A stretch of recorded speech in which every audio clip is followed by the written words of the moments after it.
You're now watching Wayback Wednesday, sponsored by Floors Glass and Mirror Company, servicing the area since 1977 with residential and commercial work.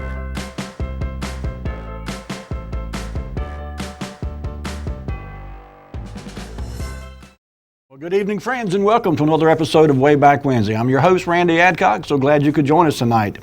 If you watch the show regularly, you know that this show over the last couple of years has pretty much been focused around pictures. That seemed to work for most of you, and it works for me too, by the way.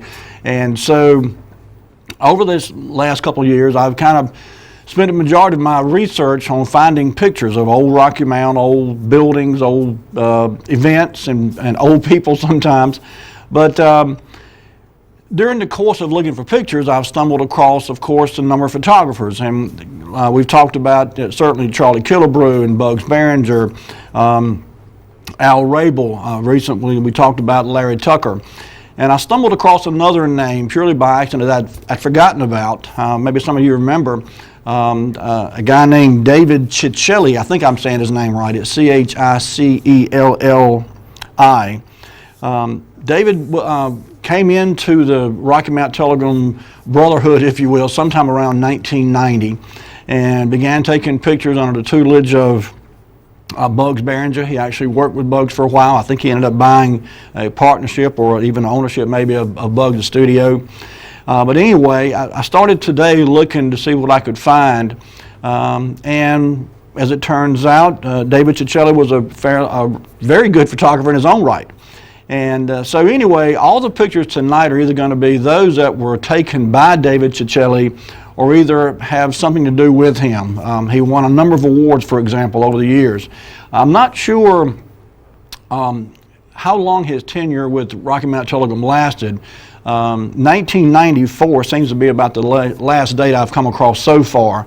And there may be other years that I just haven't gotten to yet. But certainly from about 1990 through 94, he was a photographer at Rocky Mount Telegram. He also ran a business in Rocky Mount. We'll get to that a little bit later on. And as I said, he was at least a partner, if not an owner, in some degree, after Bugs retired in 94. So anyway, having said that, today is Wednesday, December the 1st. We are live. If you're watching any other time, you're watching a retake or a replay. But today is Wednesday, December 1st. I'm not exactly sure yet about our holiday schedule going through the month of December. So stay tuned. We'll kind of keep you updated as we find out. As far as I know right now, I've not looked far enough ahead to see where Christmas falls this year or New Year's, anything like that. So I'm not exactly sure about which days we're going to be off the air for the Christmas holidays specifically. But until I hear otherwise, we'll plan on being here every Wednesday night, weather permitting, of course, throughout the rest of December. I'd also like to put a word out tonight and ask for a special little prayer. Many of you may know Mr. Ivan Price. Ivan is actually related to me, my second cousin.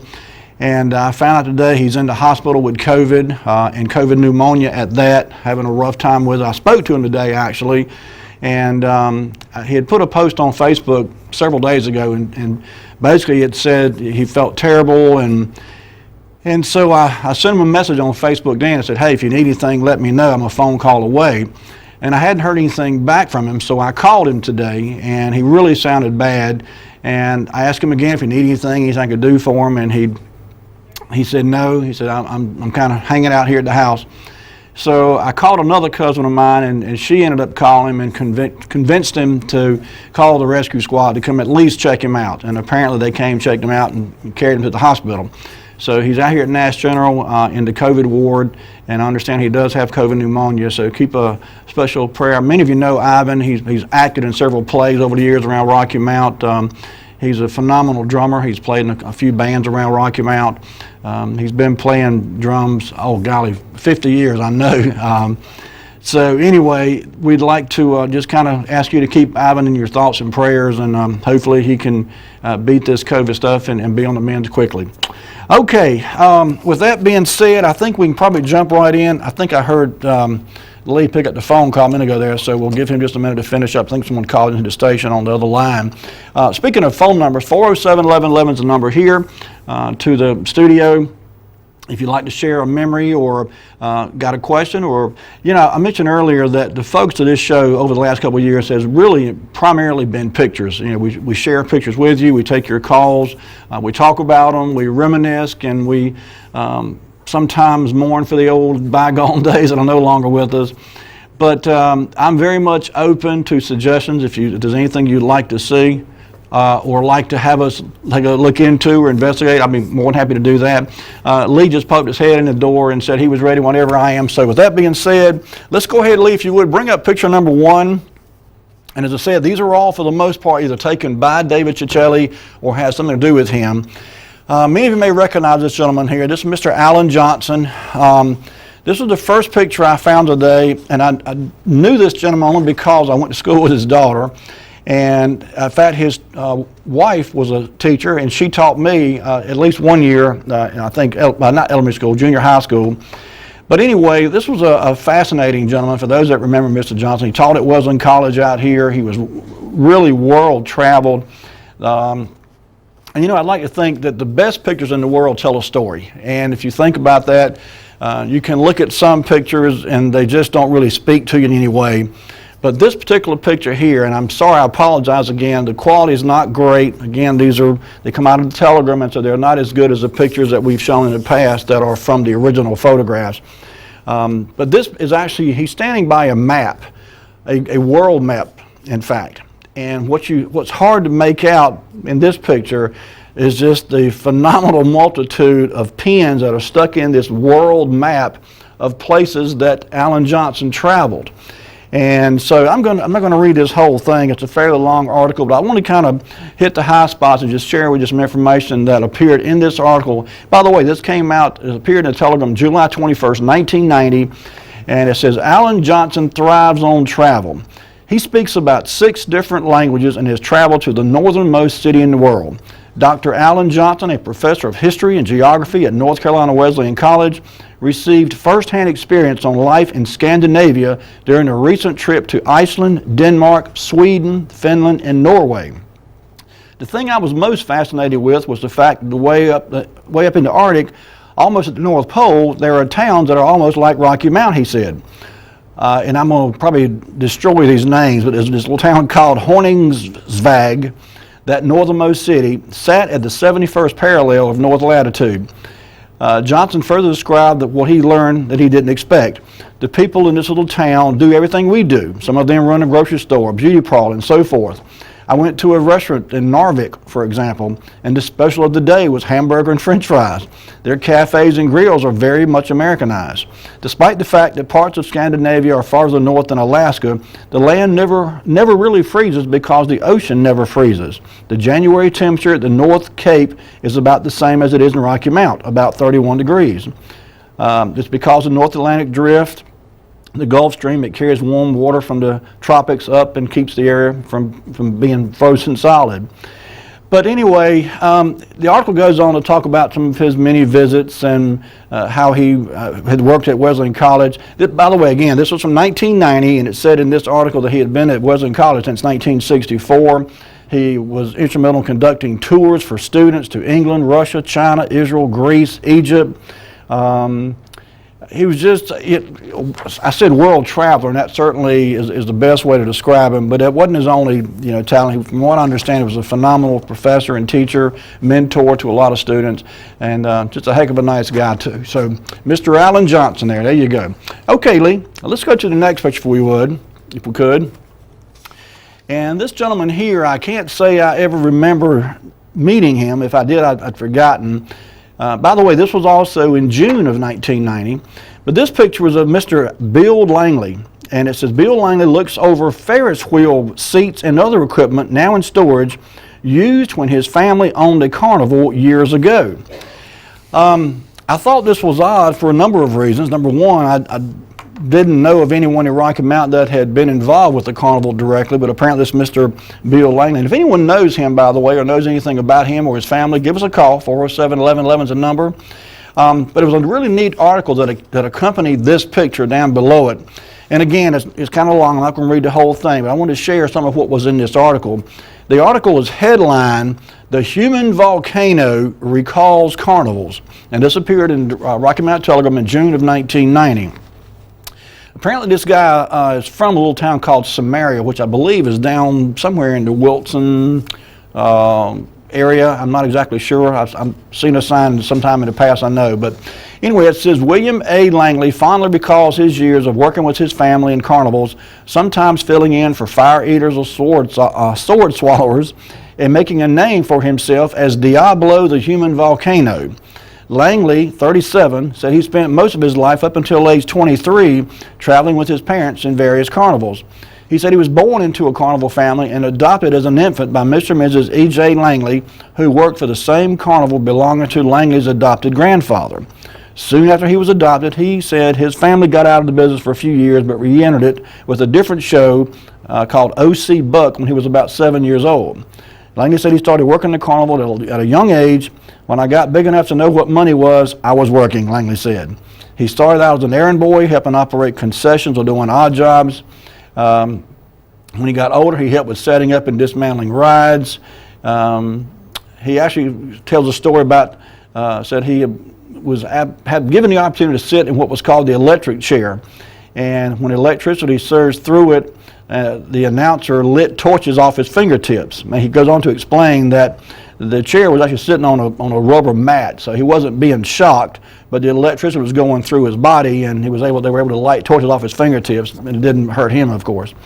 But anyway, this was a neat article that said it goes on to tell all about his family being in the carnival business and traveling around and this act and so forth. So we got a call. Let's get this call. Hello, caller. You on the air? All right. You was looking at a person named Mr. Langley that had some affiliation with the O.C. Buck shows. Right. O.C. Buck was the carnival organization that had the Rocky Mountain Fair in the years when the fairgrounds was out there on Fairview Road and whatever, before Norman Chambliss moved the fairgrounds away from that area out to Tarba Highway. Right. So that's where the name O.C. Buck is. But the Langley fella, I know nothing about him. Okay.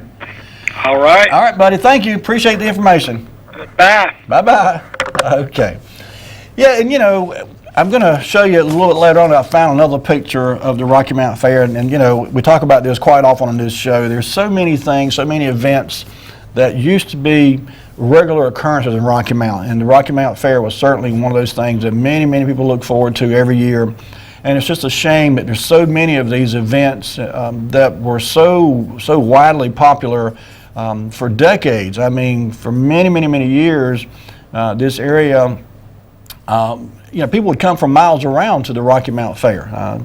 Particularly smaller towns who didn't have a fair of their own, you know, their people would come here, and certainly local people would go to the fair here.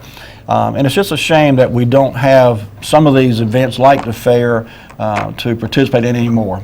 Maybe one day it'll come back. I hope so anyway. All right, this next picture, Lee, if you would, number 3. I had forgotten all about this fire that occurred, but sometime in 1990, the Englewood United Methodist Church caught fire.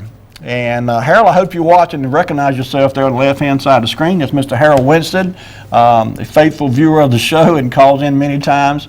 But the caption says, Harold Winstead left and Blaine Corrick shake hands in recognition of the work done to restore Englewood United Methodist Church. The pastor, Reverend Woody Wells, is at right.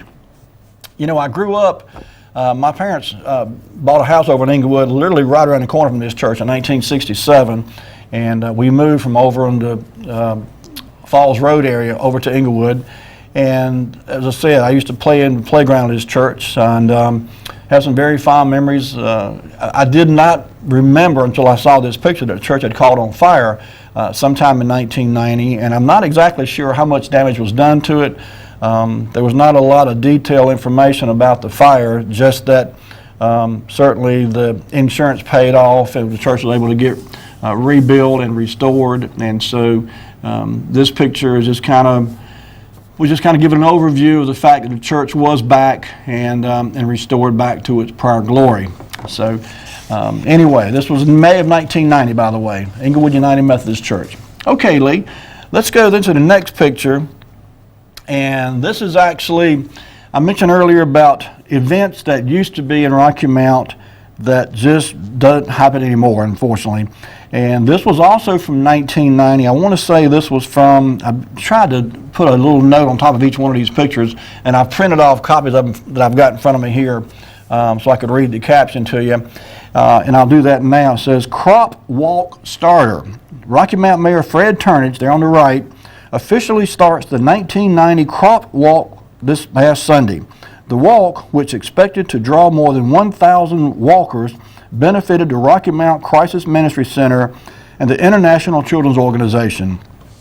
You know, I don't recall ever participating in this. I really don't. If I did, I must have been too small to remember it, because I do not have a recollection of being involved with this crop walk event. But it appears that it was a big success. I mean, they were estimating more than 1,000 walkers to turn out and raise money for the Rocky Mount Crisis Ministry Center. And I don't know how many years this event ran either. So I'm a little bit in a bit of a loss as to explain much about this, but I thought it was a neat picture. And again, it kind of tells a story about, you know, the community coming together and raising money for a worthy cause. And certainly similar events do take place from time to time around Rocky Mount. So it's not that charity and goodwill is dead in Rocky Mount, but it just seems that these types of events are not as frequent as they used to be in years gone by, and that's sad for a number of reasons. I'll tell you what, this is a good time to take our first commercial break. Lee, if you would bring it back to me. Folks, we've got quite a bit more pictures to share with you tonight. I've rounded up a couple of dozen, I think, for tonight's show. So when we get back from break, we'll get back into these pictures and talk about it some more, take your phone calls. So don't go anywhere. We'll be right back with more Wayback Wednesday.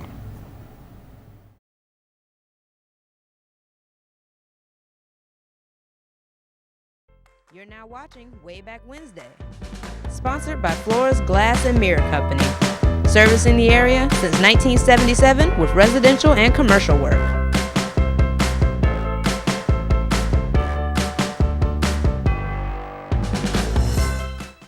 I'm Daniel Moss, owner of Cornerstone Funeral Home, and I'd like to invite you and your family to give our family an opportunity to serve you in your time of need.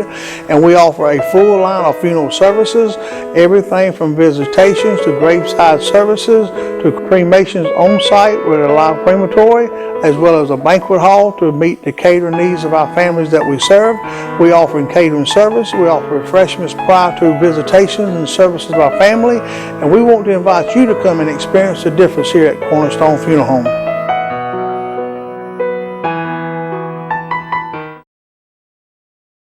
Are you suffering from Medicare and Medicare supplement confusion? As you prepare to turn 65, I'm sure you're already bombarded by Medicare supplement mailings and phone calls, as well as information regarding your annual enrollment period, October 15th through December 7th, which is the time of year you have the opportunity to change your Medicare plan. Don't be frustrated. Don't stay confused. Call Gus Tellis. He can get you into the right plan that will work best for your needs. The annual enrollment period deadline is fast approaching, so don't wait. Call today and get the peace of mind that comes from knowing you're covered. Call me today, 252-937-6913.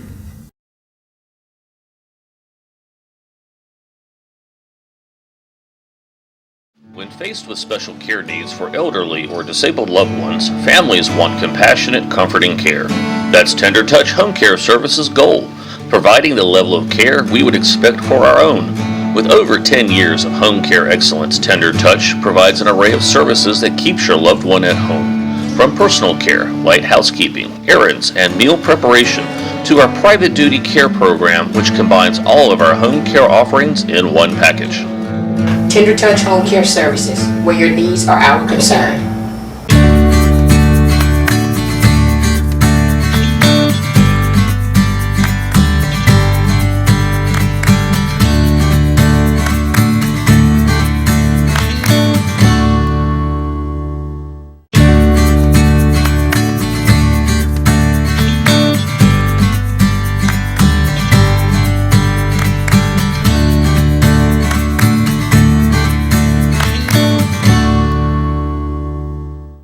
You're now watching Wayback Wednesday, sponsored by Floors Glass and Mirror Company, Servicing the area since 1977 with residential and commercial work.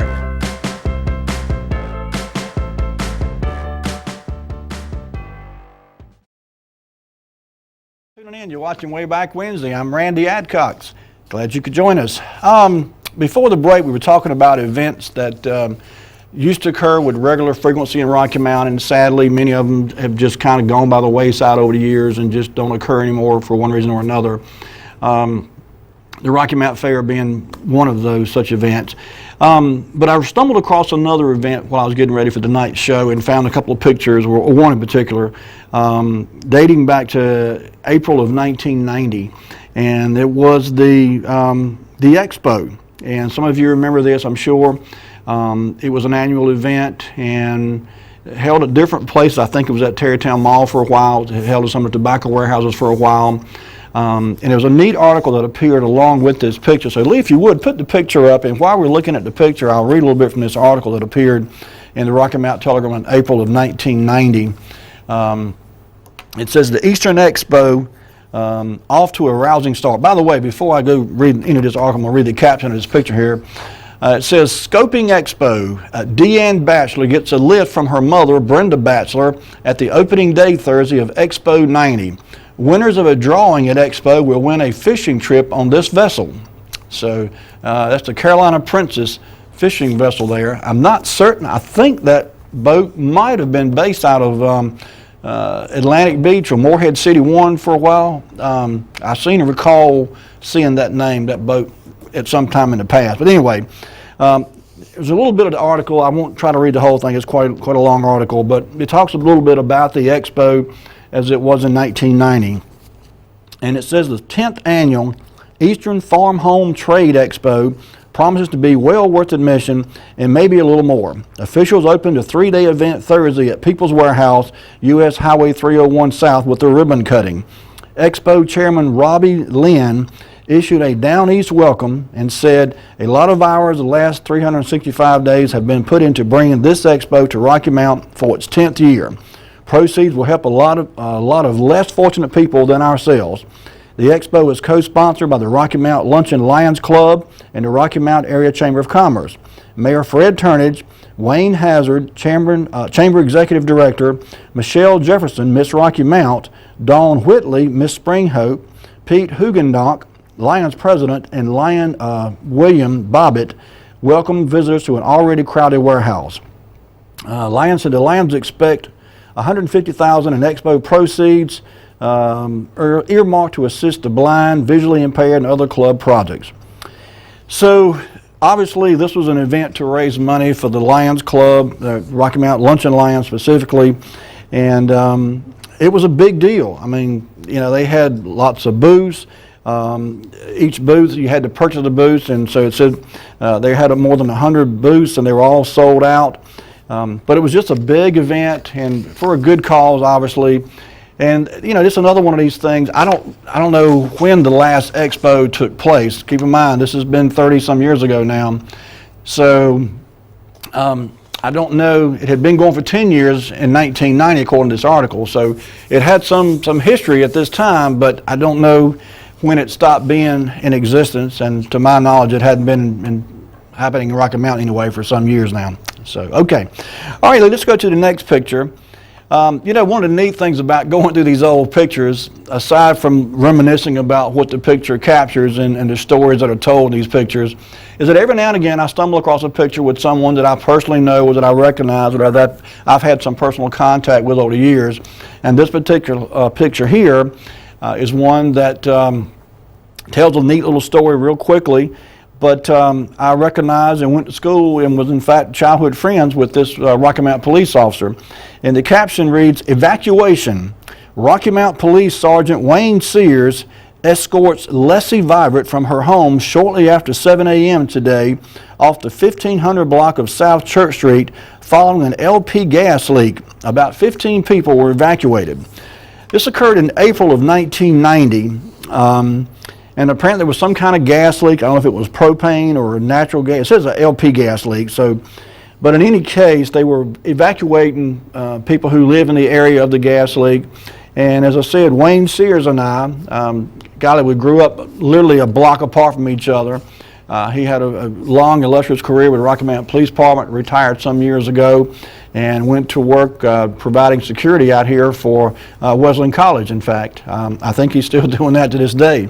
But in this picture, he hadn't been in the department, I don't know, we graduated in 1977, and I think he went to work for the police department right out of high school. So by this time, he had been a policeman for, I guess, I don't know, 12, 13 years anyway.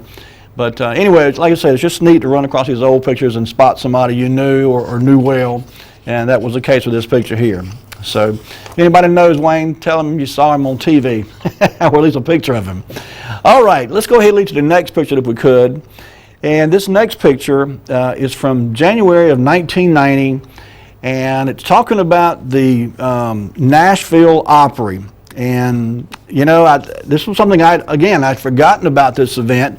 It used to take place every year over in Nashville, and in fact the caption here makes a reference to this being the 13th annual. So in 1990 they had 13 of these events in a row, and I read a little bit of the caption here for you. It says, "At the Opry, Deborah and Kenny Pierce, members of a local contemporary country and bluegrass band Rosewood, were among many performers at the 13th annual Nashville Opry on Saturday. The Opry is sponsored by the Nashville Business and Professional Women's Club. The event ran from 4 p.m. to midnight." I don't recall going to the Nashville Opry. I may have and just don't recall. But in any case, this was certainly something, as I said, by 1990 it had been in existence for 13 years. Thousands of people had been to these events, I'm sure, on an annual basis. And it was just, you know, something that for the most part was free to the public. It was a good family event you could take your kids to. And this took place in January, so obviously it's in the dead of winter around here. And I'm not sure, my guess is there was probably some inside event somewhere. I don't know that they would have tried to do something like this outside in January, so I don't know where it was held at. And this was all there was to this picture, just the picture itself and the caption you see below it there. It was not an article, in other words, that gave more detail. But it's just, you know, another in this long and growing list of events and things, happenings, if you will, that used to take place with fair degree of frequency in this part of the state that we just don't do anymore. And, you know, I don't know what it would take to get some of these things fired back up. But I think it would be worth the effort, you know, to get some of these events going again. If anybody's interested in trying to do that, let me know and I'll do what I can to help promote it. Okay, Lee, let's go to the next picture then. And this is actually from June of 1990. You're noticing that most of these pictures are from 1990. I did find a few that went a few years later, but the vast majority of these are all from 1990. And again, I knew both of these people here, in fact.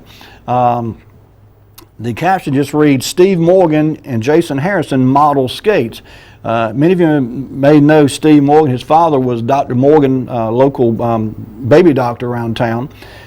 Jason Harrison was actually the grandson, I should say is the grandson. Jason is still alive, but he was the grandson of Ben Harrison that ran the restaurant over on Old Mill Road and sadly died during Hurricane Floyd when his truck was washed over into the rock quarry over on Old Mill Road. But this was Ben Harrison's grandson, Jason.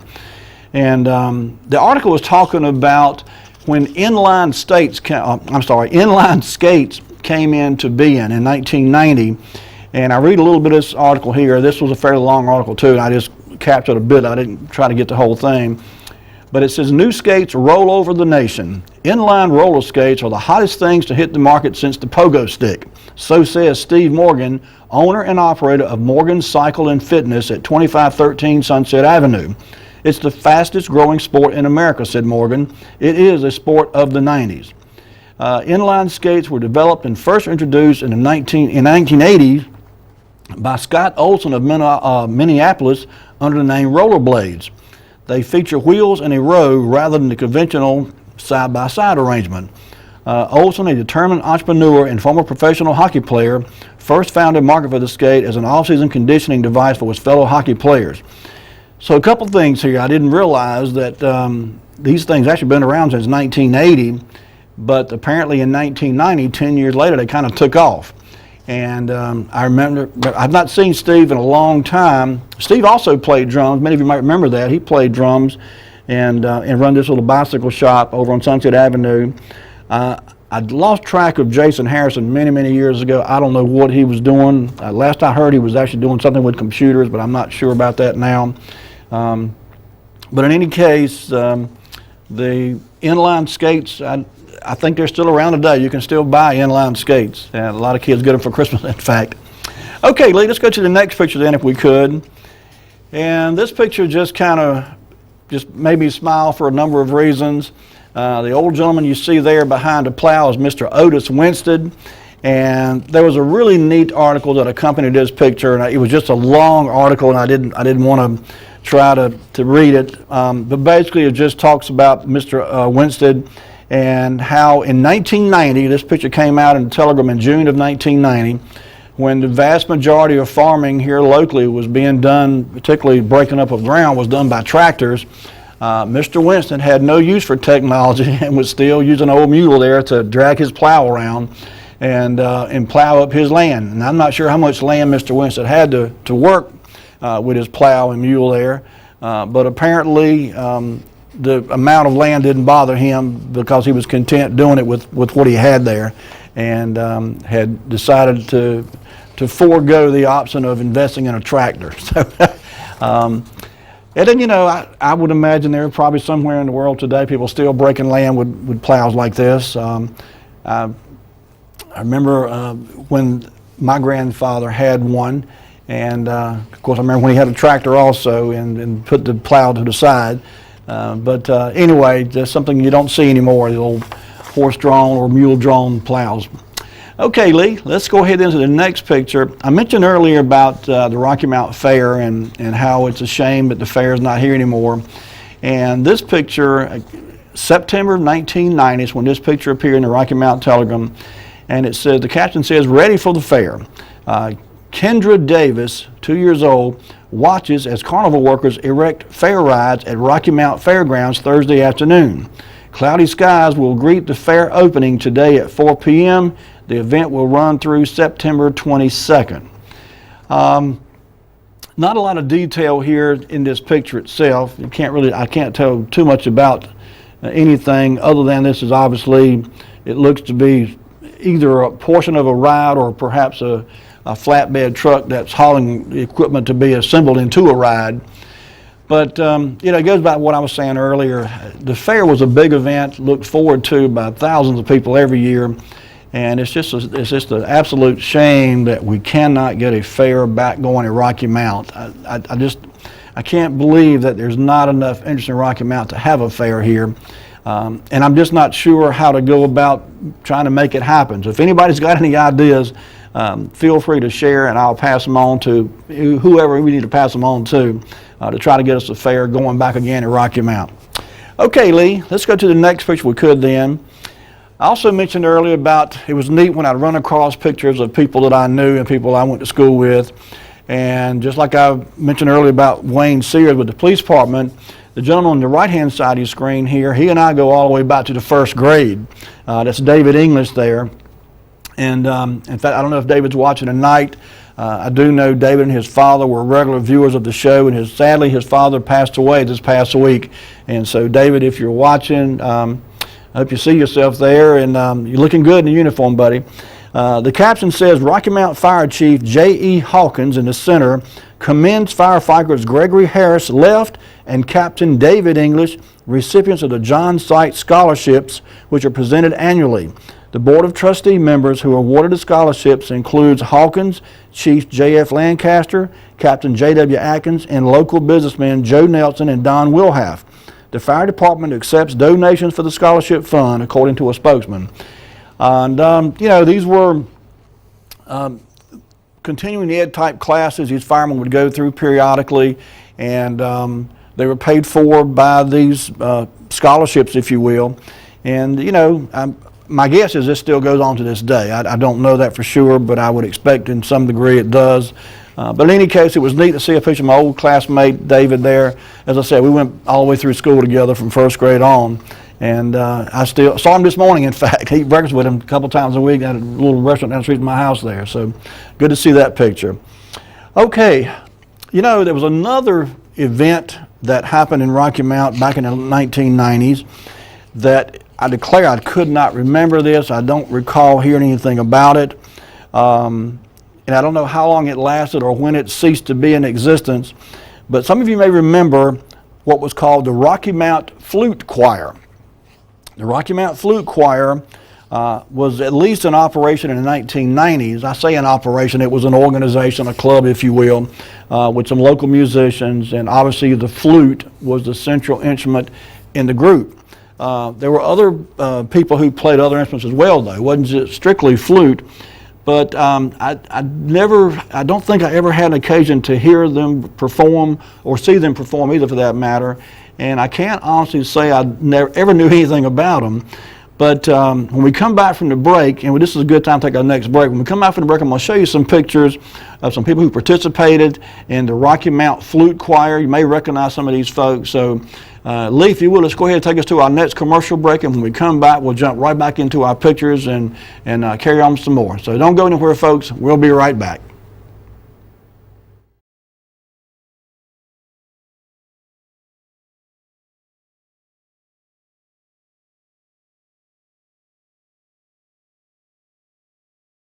You're now watching Wayback Wednesday, sponsored by Flores Glass and Mirror Company, servicing the area since 1977 with residential and commercial work.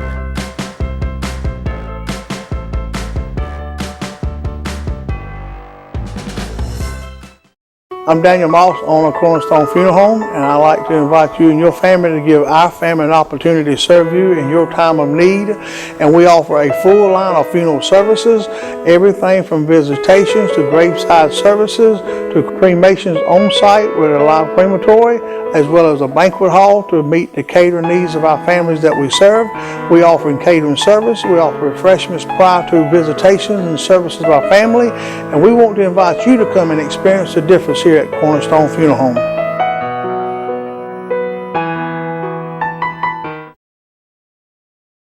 Are you suffering from Medicare and Medicare supplement confusion? As you prepare to turn 65, I'm sure you're already bombarded by Medicare supplement mailings and phone calls, as well as information regarding your annual enrollment period, October 15th through December 7th, which is the time of year you have the opportunity to change your Medicare plan. Don't be frustrated. Don't stay confused. Call Gus Tellis. He can get you into the right plan that will work best for your needs. The annual enrollment period deadline is fast approaching, so don't wait. Call today and get the peace of mind that comes from knowing you're covered. Call me today, 252-937-6913.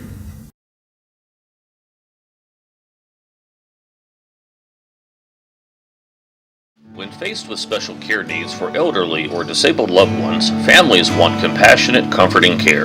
That's Tender Touch Home Care Services' goal, providing the level of care we would expect for our own. With over 10 years of home care excellence, Tender Touch provides an array of services that keeps your loved one at home. From personal care, light housekeeping, errands, and meal preparation, to our private duty care program, which combines all of our home care offerings in one package. Tender Touch Home Care Services, where your needs are our concern.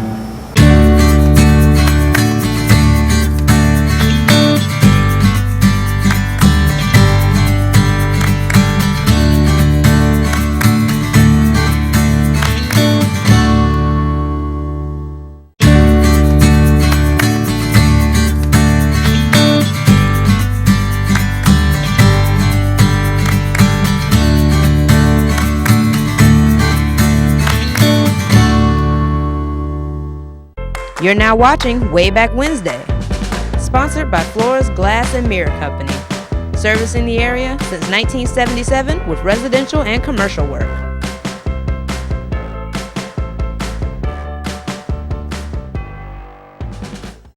All right, we're back. Before the break, we were talking a little bit about the Rocky Mount Flute Choir. Many of you may know something about this. I can't say I do. This was, when I stumbled across it, it was something totally foreign to me. I don't recall ever hearing about the flute choir. I don't recall ever seeing the flute choir. And I don't know how long it lasted, how long it was in existence, how many members they had. But in 1990, Rocky Mount had a flute choir that consisted obviously of flutes, but there were other instruments as well that played along with. They performed for various events and competitions and so forth. And this next picture is of a high school student. And if you would, Lee, go ahead and bring this next picture up for us.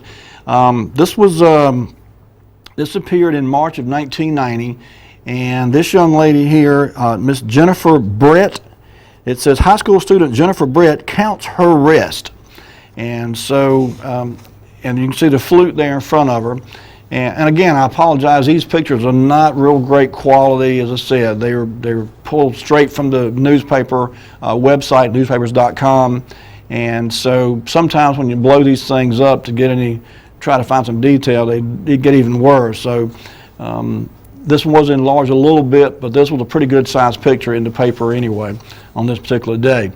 But again, this was it was an organization, a club, if you will, a group of like-minded musicians. That the focal point was the flute. As I said, there were other instruments involved too. And Lee, the next picture, if you will, let's go ahead and bring that next one up. And it says, this next picture is captioned, Kathy LaFoon, Beth Cupsco, Judy James rehearse. And you can see that's the three in the foreground. There's a couple more in the background there. And these three young ladies are all playing flutes. And again, you know, when I saw these pictures, and there was a really nice article, by the way, and I didn't even try to save the article itself. I want to kind of focus on the pictures. But apparently this choir had been around for some time, and it referred to as a choir, which I thought was strange, as opposed to an orchestra or a band or an ensemble. It was referred to in these pictures as being the Rocky Mount Flute Choir. And I said that there were other instruments besides just the flute. And Lee, if you would, let's go to the next picture. And Mr. Leslie Moy was a cellist. And so he was also a member of the Rocky Mount Flute Choir. And this is a picture of Mr. Moy. And it says, the caption reads, Cellist Leslie Moy practices with the Rocky Mount Flute Choir for an upcoming concert hailing the arrival of spring. The program features visiting artists from Nash and Halifax community colleges. So I don't know if this originated in the community college realms or circles. It may have. You know, Rocky Mount had a community band for many, many years. In fact, my grandfather played slide trombone in the community band. Many of you remember Billy Donaldson that ran Rocky Mount Auto Parts. He was my uncle. He played trumpet, I think, and trombone, in fact. In the community band later years. And so I was familiar with the Rocky Mount Community Band, but this flute choir, again, just was something that was totally foreign to me. So if anyone has any memories or recollections or knew anyone who played, and perhaps you played in the Rocky Mount Flute Choir, give us a call, 407-1111, and share your memories with us. Okay. The next picture, if you would, Lee, this is, and again, most of these are from 1990 to 1994, along in there. And this picture had some kind of blemish on it. That's not a pair of crazy glasses on that young fellow's head there. It's just some kind of imperfection in the picture itself. But this was a science fair that took place at the Falls Road Baptist Church School. And this young fellow, Matthew Hughes, who was 15 at the time, displays a first-place science project that focuses on cocaine. The Whitaker's Police Department is using this project for education efforts in the community.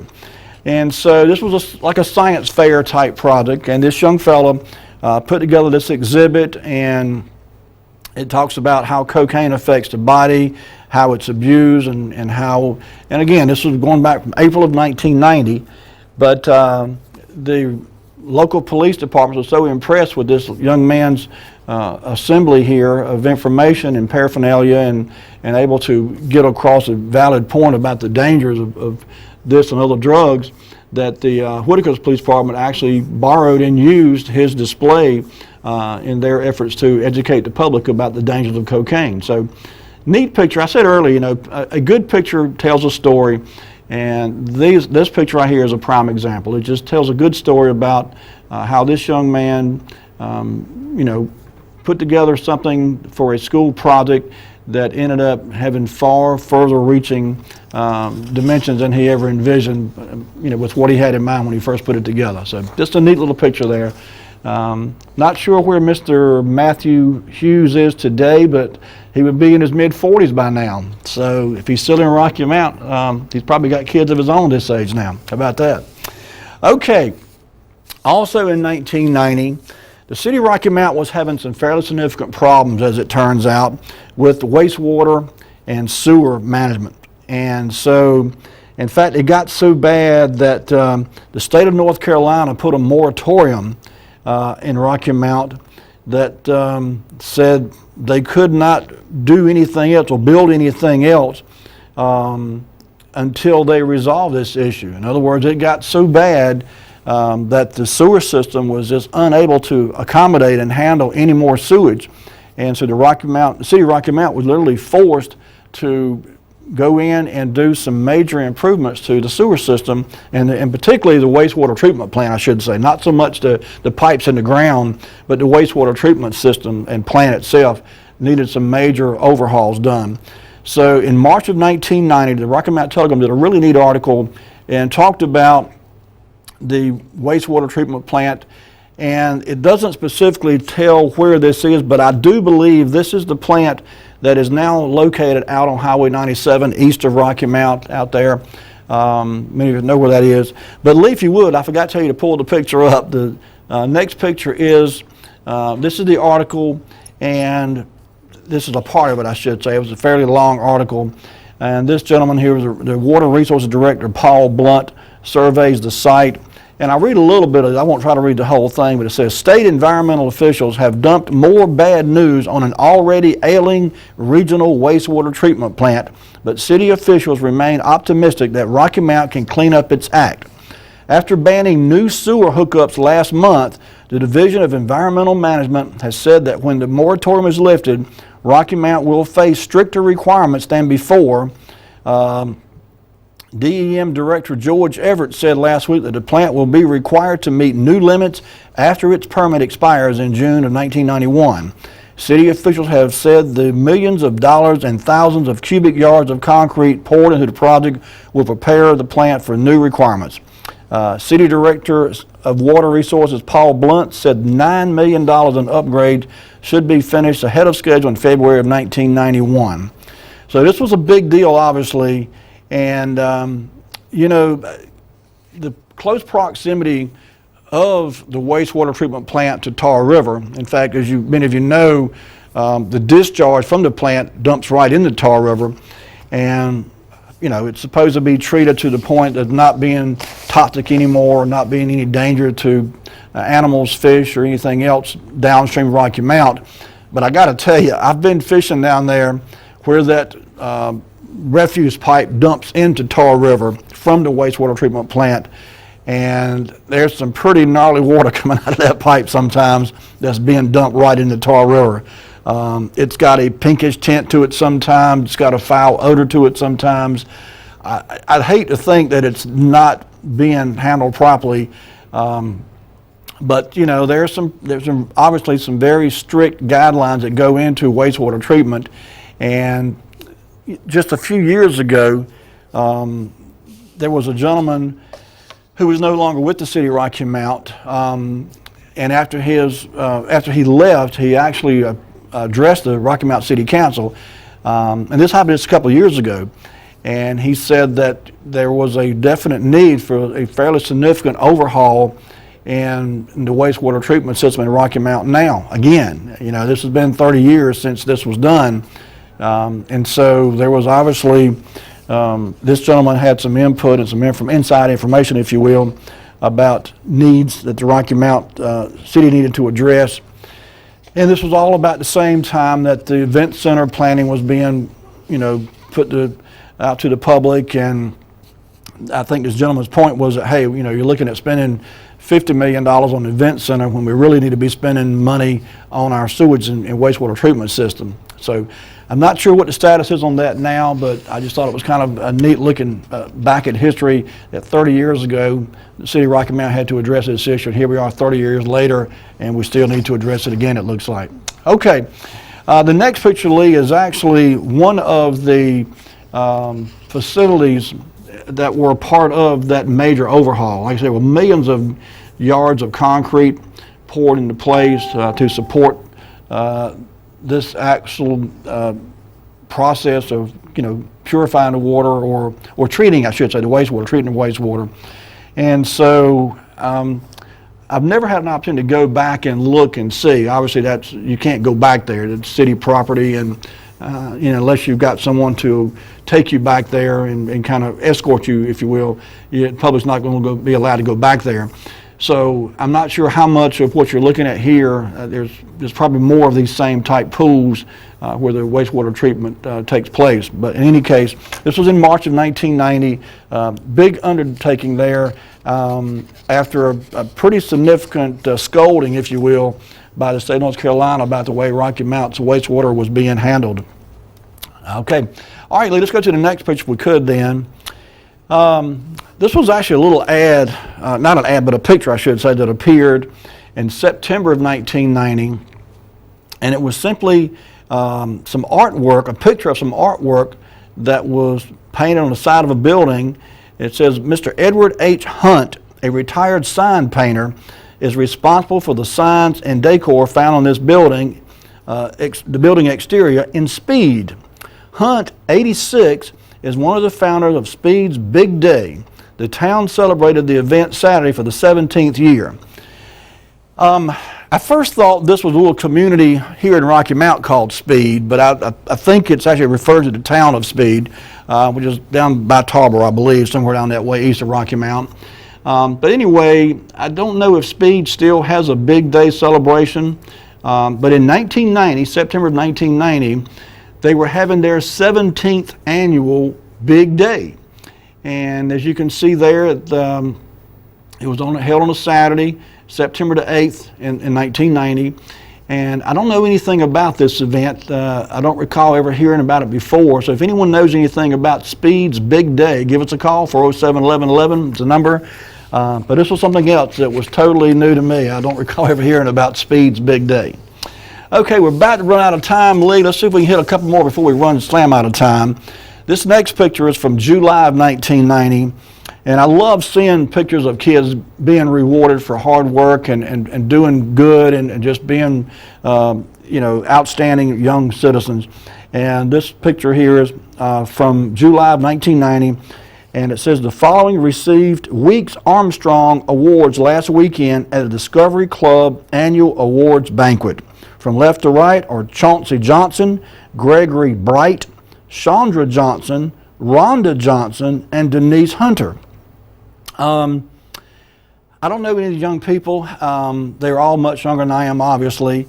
But, and I'm not even sure what this Discovery Club was. And, it gets back to what I was saying earlier. There were so many of these events that used to take place on a regular basis, these, clubs and these organizations that would have these events. And, some were geared toward the entire family or the entire community. Others were geared toward students. This is the one thing I was not aware of. The Weeks Armstrong projects over, for many years, and they're still in existence, by the way. This may have been something that was specifically held in that area or took place in that area. But in any case, these young folks got some awards for their participation in the Discovery Club. All right, real quick, Lee, I think we've got time for a couple more here. In 1991, March of 1991, NASA had a real neat experiment where they took thousands of seeds, tomato seeds, and took them out into space. And so the deal was expose these seeds to the outer space environment and then bring them back on Earth, plant them, and see what happens. And this young fellow here is holding up a pack of seeds that was a pack of the seeds that ended up going out into space and, of course, came back. And so school kids all over the country were provided these seeds from NASA, and then they were told to acquire some local seeds and plant both, and then see how the plants differed, how the fruit differed from the seeds that have been exposed to outer space as opposed to the ones who were just locally grown seeds, or locally harvested seeds, I should say. So anyway, the next picture, Lee, we'll make this one the last one tonight. We are about run slam out of time. But this picture here, these kids, it says Corey Woodley Top displays earth-based seeds. Stephen Harvey Leff gives Jesse Edmondson some tomato seeds to plant, while Craig Boyd Wright, Marcus Grant, and Kelvin Knight wait their turns. So the first picture, the young fella had a pack of seeds that had been out in space, and these kids here have got seeds that had not been out in space. And I'm not sure what happened. There was not a whole lot left of this article, a whole lot beyond what you see here. But it was neat that it was a science project the kids could participate in and take these seeds that have been out in space and compare them and plant them and compare the fruits and the plants to see what, if any, effect being exposed to the space environment had on them. Folks, that's going to do it for us tonight. We have run slam out of time. I want to thank you so much for joining us. We've got some more people we didn't get to tonight. We'll try to get those ready for you next week when we come back. So in the meantime, I want to hope you have a very nice week. Take care of yourselves, folks. Be kind to each other, and we'll see you next week with more Wayback Wednesday. Good night.